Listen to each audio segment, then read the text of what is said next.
Estivemos na Munich Motors, em Brasília, para conhecer a nova BMW GS 1250 Premium e trazer para os amigos do canal nossas impressões estáticas e dinâmicas sobre esta campeã de vendas da BMW.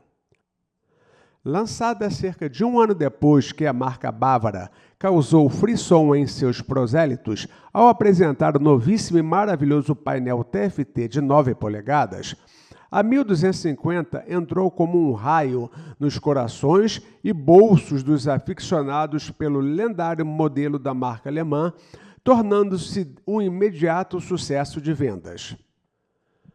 Apesar das expectativas mais sombrias, a 1250 veio com um preço na faixa do mercado, custando o modelo aqui apresentado cerca de R$ 84 mil. É claro que o comprador terá que pagar à parte protetores de motor e malas para viagem, para equipá-la minimamente para sua real vocação, que é devorar quilômetros aos milhares, com conforto e segurança. Já no pátio da concessionária, o vendedor Hamilton me deu uma longa aula sobre o funcionamento do painel.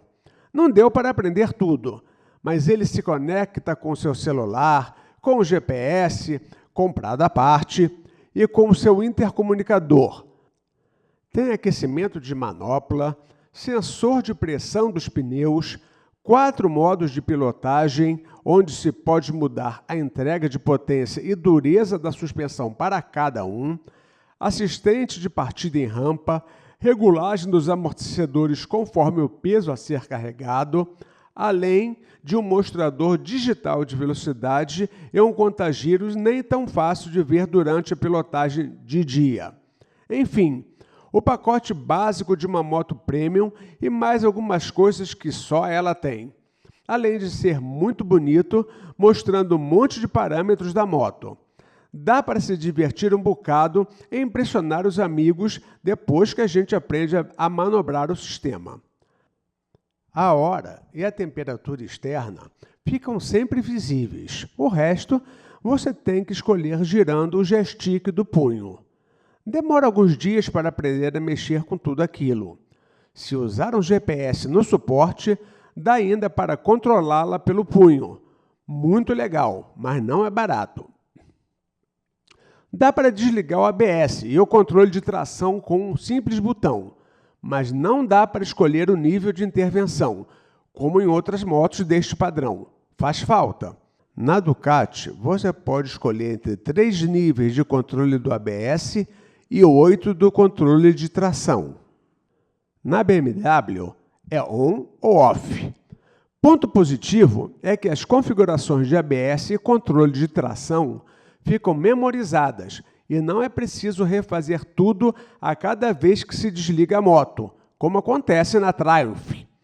Mas poder escolher em que nível vai atuar o ABS e o controle de tração é uma coisa que deixa as concorrentes em vantagem, como a Ducati Multistrada e a Tiger. Na GS, só tem ligado ou desligado. Ponto negativo. Outra coisa super legal é que você tem, tanto no Trip 1 quanto no Trip 2, medidas de consumo, velocidade média, etc. Coisa que não existe na Ducati, onde só o Trip 1 exibe estes dados. Inteligente, o painel mostra a faixa vermelha do contagiros de acordo com a temperatura do motor. Se estiver frio, a faixa vermelha começa em 5.500 RPM. À medida que o motor vai esquentando e atingindo a temperatura ideal de funcionamento, a faixa vermelha vai subindo até ficar em seu limite máximo. Muito bacana! O painel tem boa visualização, mas não tem a função de mudar o fundo de preto para branco conforme a luminosidade, como é o caso da Ducati. E a configuração padrão é mais adequada para a noite, não sendo a visualização ideal durante o dia. Vê-se bem a velocidade, mas o contagiros tem a visibilidade prejudicada em certas condições. Podia melhorar isto. As bolhas que você está vendo no painel aqui na filmagem são do filme plástico de proteção que não foi tirado. Também com um botão no punho esquerdo, você pode calibrar a suspensão, deixando-a mais alta ou mais baixa, ou ainda no modo automático, que vai manter a altura da moto independentemente da carga. Isto é o tipo de conveniência que acaba se tornando essencial. Aquele negócio de colocar garupa e bagagem e ter que regular manualmente o amortecedor traseiro, usar ferramentas para ajustar o retorno e mudar o setup da dianteira, chega no destino, vai dar uma volta solo e ter que mudar tudo de novo, acabou. Qualquer que seja a carga, a moto fica sempre na mesma altura.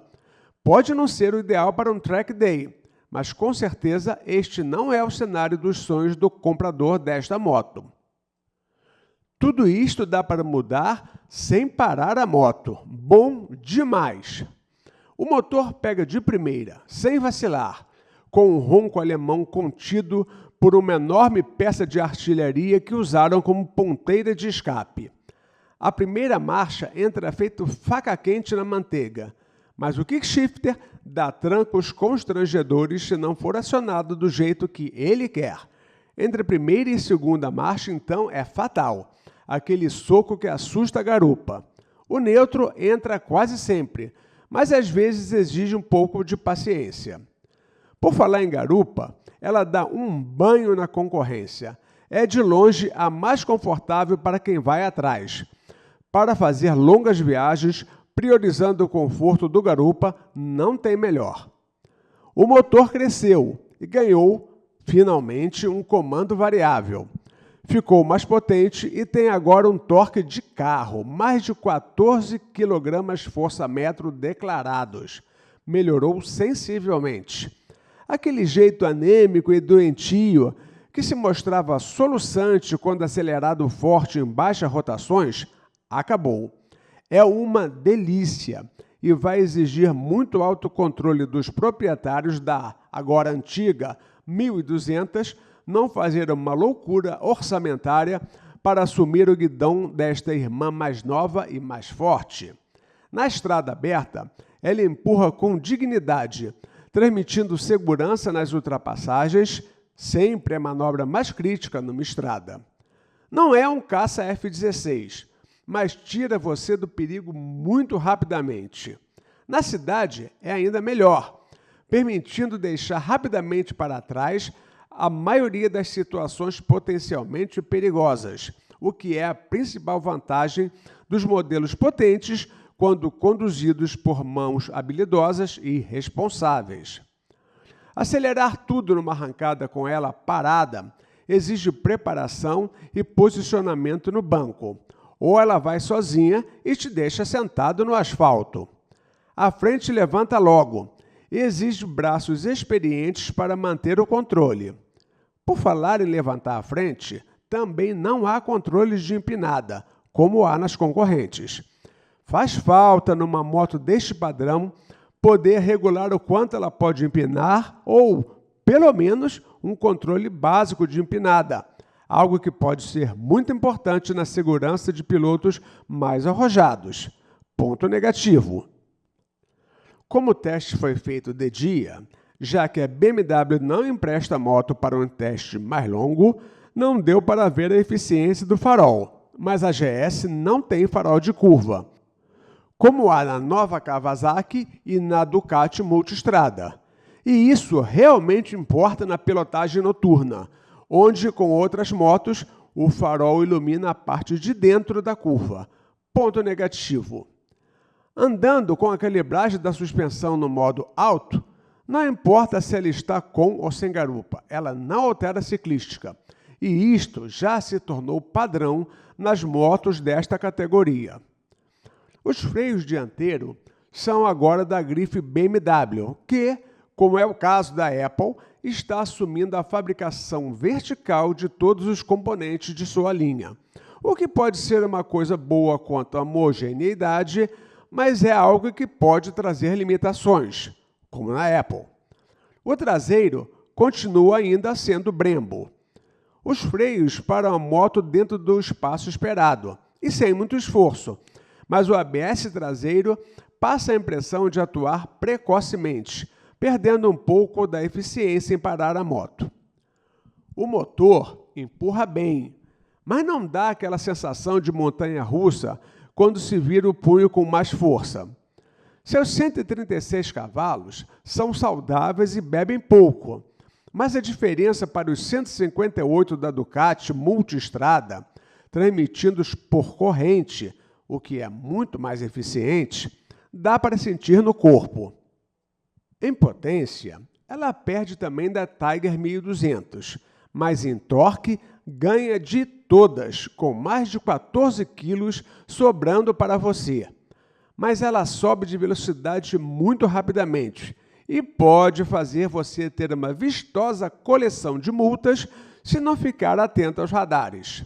Na média do teste, o consumo chegou a 17,8 km por litro em média, marcados no painel. Como não podemos fazer um teste mais longo, não foi possível verificar a sinceridade do computador de bordo. Com chave presencial, ela ganha pontos sobre a Ducati Multistrada na hora de abastecer. O bocal do tanque não tem chave e destrava automaticamente quando se desliga a moto. Prático demais. Depois de 40 segundos desligada, ela trava de novo. Aliás, chave na ignição está se tornando algo inaceitável em motos mais modernas. Depois que a gente acostuma, é difícil voltar. Outra bola fora da BMW é a seta de direção que não desliga automaticamente, como acontece nas outras motos, e você pode ficar muito tempo com ela ligada sem perceber, comprometendo inclusive a segurança. A suspensão dianteira telelever, uma solução que não visa a performance, mas ao conforto, não deixa a moto mergulhar nas frenagens, algo super legal quando se anda carregado, mas é um pouco desajeitada para atacar quebra-molas com maior velocidade, algo que acontece, infelizmente, com frequência nestas estradas do Brasil, cheias de arapucas não sinalizadas. Com certeza, a BMW mira um público mais comportado e com uma tocada mais tranquila, pensando em longos horizontes. No trânsito, ela vai super bem. Seu baixo centro de gravidade, resultado do enorme motor boxe deitado, faz com que ela deite com desconcertante facilidade nas curvas. Costurar entre os carros é algo que exige pouco esforço, mas não deve ser feito por pilotos pouco experientes e nunca carregando malas laterais. Acostumar-se com aqueles cilindros enormes se projetando lateralmente lá embaixo e que ainda ficam maiores com os imprescindíveis protetores é algo mais fácil do que parece, mas é preciso ter cuidado em manobras mais radicais perto de obstáculos mais rasteiros. Pode ser perigoso bater com a tampa do cabeçote neles e, além disso, você não vai querer saber quanto custa cada cabeçote. Apesar da aparência obesa característica do modelo, ela é muito fácil de manobrar desmontado, mas as caneladas nos cilindros vão acontecer até você se acostumar com eles. O uso de botas de pilotagem é sempre uma boa pedida. Para tirar a dúvida, levamos na balança e ela surpreendeu, acusando o peso de 245 quilos, com cerca de 1/3 de gasolina no tanque. Não é um modelo com anorexia, mas é comparativamente bem leve e o peso é particularmente bem distribuído. Outro ponto positivo é que, apesar do tamanho, ela é baixa, o que permite o acesso até a pilotos ou pilotas com menos de 1,60 m. Isto é fantástico e inclui um grande número de compradores que ficam totalmente excluídos de outros modelos similares. E isto explica, em parte, o enorme sucesso de vendas desta moto. Na estrada de chão, ela vai com firmeza e não passa nenhuma insegurança, mesmo com os pneus originais. É um pouco estranho acostumar com aquela suspensão dianteira monochoque, mas não dá sustos. O grande barato, que enche o orgulho dos donos da gorducha, é que você não precisa se preocupar em limpar e lubrificar a corrente após andar na terra ou no barro. O cardan não é a solução mais eficiente do ponto de vista mecânico. É pesado e rouba a potência da roda, mas é de uma praticidade indiscutível. Quem se acostuma com ele não quer outra vida. O acabamento é bom, mas não é ótimo. Vêem-se aqui e ali alguns parafusos expostos e ela mostra uma certa despreocupação com o design limpo, mas é mesmo assim uma moto linda e chama atenção por onde passa. As rodas amarelas dividem opiniões. Eu, particularmente, acho-as lindas. É um ícone e objeto de sonhos de um grande número de motociclistas que se veem a bordo desta nave, singrando estradas e devorando quilômetros, conquistando lugares distantes, trazendo na bagagem histórias e emoções que só a moto pode trazer. Ao lado de sua concorrente italiana, notam-se as diferenças de estilo e de soluções estéticas. A bolha protege bem, mas não é muito prático ou seguro girar aquela manopla para subir ou descer a bolha com a moto em movimento. O grafismo desta unidade, em branco e azul, com rodas amarelas, agrada, especialmente as rodas, mas pode cansar com o tempo e ter uma velhice com pouca dignidade. A GS 1250 chega ao Brasil encarando uma justa e ansiosa expectativa dos fiéis admiradores do inconfundível motor boxer que, há décadas, constrói uma tradição de robustez e confiabilidade, desde os tempos de Gaston Rayet vencendo o Rally Paris-Dakar. Não é uma moto que se veja com frequência nas cidades, toureando engarrafamentos e espremendo-se em vagas minúsculas, mas na estrada é uma figurinha repetida, encontrando-se exemplares de diversas idades nos lugares mais longínquos, a confirmar a lenda da robustez desta máquina que, por anos, mantém-se em primeiro lugar na preferência de consumidores deste segmento. É isso aí, pessoal. Estas são as nossas impressões pessoais de um piloto comum com quase 40 anos de guidão, que podem ser úteis para aqueles que estejam no delicioso dilema de ter que escolher uma moto premium dentre tantas opções do nosso mercado. A GS é uma moto moderna, com uma tradição de robustez e confortável. Pede por longas viagens com garupa e bagagens. Em sua faixa de preço, perde para as concorrentes em acabamento, potência e eletrônica, mas tem um torque cavalar que garante uma pilotagem segura e confiável, além de uma rede ampla de assistência autorizada. Suas revisões são a cada 10 mil quilômetros, contra 15 mil da Ducati, o que quer dizer que a cada 30 mil quilômetros você fará 3 revisões na GS e somente 2 na italiana. O custo de manutenção na autorizada não é baixo, mas encontram-se com frequência motos GS com muito mais de 100 mil quilômetros rodados e décadas de vida, comprovando a percepção de durabilidade que o consumidor tem desta moto. Estamos esperando a oportunidade de fazer testes com outras motos para oferecer aos nossos amigos do canal a possibilidade de ampliar sua base de dados a fim de poder fazer a melhor escolha para dormir na sua garagem. Um grande abraço a todos e até o próximo vídeo.